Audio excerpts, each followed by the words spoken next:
Okay, so my name is Margre Elisabeth Ólafsdóttir, and I come from an association in Iceland that's called Lorna. And Lorna was founded 20 some years ago. I think it was 2002. And it was me that I come from theory, and I was very interested in, and I'm still doing research on media art.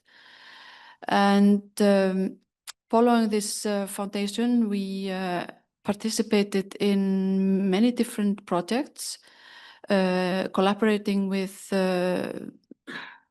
Rixi, and as early as I think 2003 or 4.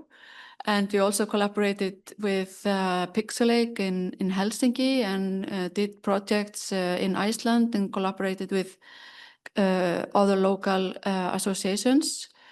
But I'm not showing you, I don't know, I was thinking, what am I going to do? Because we were quite active until I think 2015. We never had the local, we never had the space, except for one very short period in 2009. Then we had the space, not very much unlike this one that you see on the photo, but still different. And in 2015, and that's related to the photo I'm showing you, is that I moved to, the people that were associated with Lorna, we did a little bit scattered around, like happens. And I got a position in a university in the north of Iceland, the University of Akureyri, and got a little bit disconnected from what was going on in the capital and with my former collaborators. But I found new collaborators in the north, and that may be something that could be interested in this context, and that is related to the photo you see here. And I'm maybe gonna see if this is a tourist site, but it's just to show you a little bit where this is located. This is what you see is a fjord called Eyjafjörður. It's in the north of Iceland. It's very deep. It's the deepest fjord in the country. And some 25 kilometers from this place, you have the town that I was living in, which is a town of about 20,000 people, but it's the biggest town outside of the agglomeration of Reykjavik, the capital in the southwest. So we live in a very scattered countries with a lot of small places. So this place here is located in this kind of sandbank, and it was actually a herring factory that was constructed. It took 1 month to build it in the late 1930s. And that was at the time when herring was kind of abundant in the region, and people were kind of doing a lot of fishing herring and getting money out of it. And then this all got bankrupt and so on. And then I think maybe around 15 years ago, it was transformed into artistic run space. Initially, it was kind of run by a group of local people, but people kind of, like happens, they go their different ways. So there's only this one person who lives in one of the houses up here, and he was brought up at the other side of the fjord, and he's an artist, and he kind of wanted to do something when he came back from his studies in France, and settled down in this small place. And he has been running this 1,500 square meters of space ever since. And he has been doing, okay, I'm going to show you maybe this. Wait. So, and I mean, our collaboration was mainly, this is the entrance.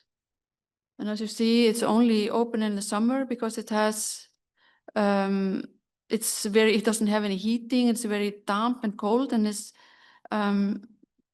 what was I going to show you? Yeah. This, I think, no, it was not this one. Oh my God.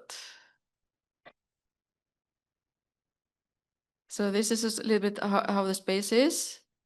Very rough. This is kind of part of the exhibitions that have been done there.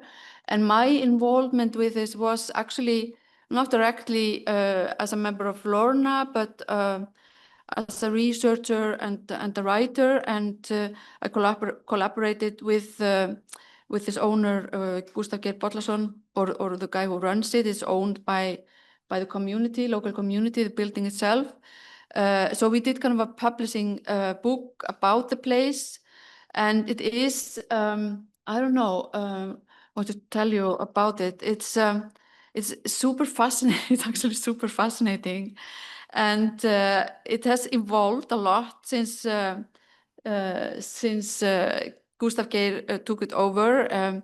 It has, because it's kind of, you don't really have a lot of electricity and a lot of light, so it's very suitable for screening. And it also inspires artists that will come there, like these kind of exhibitions. It inspires artists that come there because of its because of this story or history about the making of it, and about the ecological impact it had, about the environment, about also because in the same local there is also a diving company who kind of does diving in the sea around it.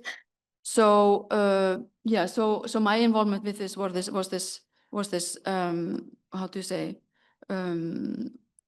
actually it was actually about writing a book about the place.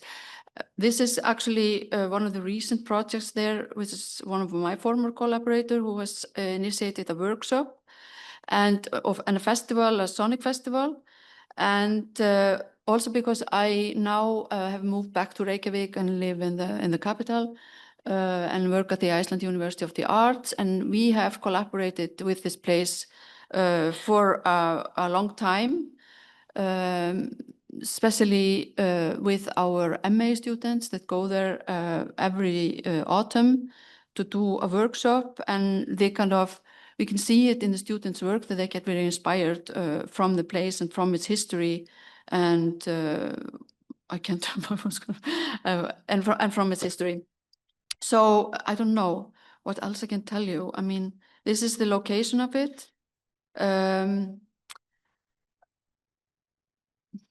Yeah. Yeah.